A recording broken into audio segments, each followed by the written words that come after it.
पहली नजर में तुमने उसे पसंद कर लिया और उसने तुम्हें, और इस लव एट फर्स्ट साइट को तुम मोहब्बत कह रहे हो, तो हो सकता है तुम गलत हो। क्योंकि यार पहली नजर में तो हमें एंटीक चीजें भी पसंद आ जाती है, पर हम उसे घर में रखते हैं दिखावे के लिए। बस क्योंकि देर रात तक तुम दोनों ढेर सारी बातें करते हो और इसे तुम मोहब्बत समझते हो, तो हो सकता है तुम गलत हो। क्योंकि यार अकेलेपन के मारे तो दो अनजान मुसाफिर भी एक दूसरे से बात कर ही लेते हैं।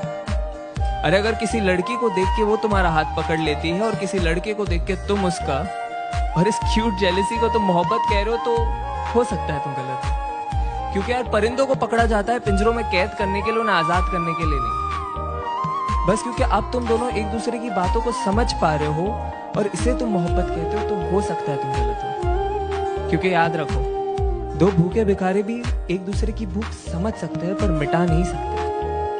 अरे अगर तुम एनिवर्सरी का सेलिब्रेशन हर महीने कर रहे हो और इसे तुम मोहब्बत कहते हो, तो हो सकता है तुम गलत हो।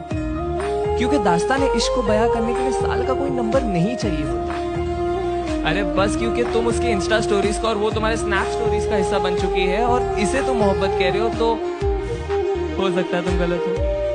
क्योंकि यार मोहब्बत को फिल्टरों के साथ सेव नहीं किया जाता, उसे बस उसी लम्हे में जिया जाता है। हाँ लेकिन अगर जिस्मों में उलझने से पहले तुम उसकी जुल्फों में उलझना चाहते हो, अगर वो बेखौफ अपना बचपना तुम्हारे सामने जाया कर देती है, अगर उसके कपड़ों के बेपर्दा होने से पहले तुम अपने सारे राज उसके सामने खोल दिए और उसने भी अपने सारे डर का जिक्र तुम्हारे सामने कर दिया, अगर उसका हर आंसू तुम्हारे ही कमीज पे बहता हो और तुम्हारे मुस्कान की वजह उसकी नादानियां ही हो, तो शायद नहीं यार यही प्यार है। और अगर ये प्यार तुम्हें मिल गया है तो इसे पकड़ लो, जकड़ लो, गले लगा लो और जहां मौका मिले बस इसे कहते रहो कि तुम इससे कितना प्यार करते हो।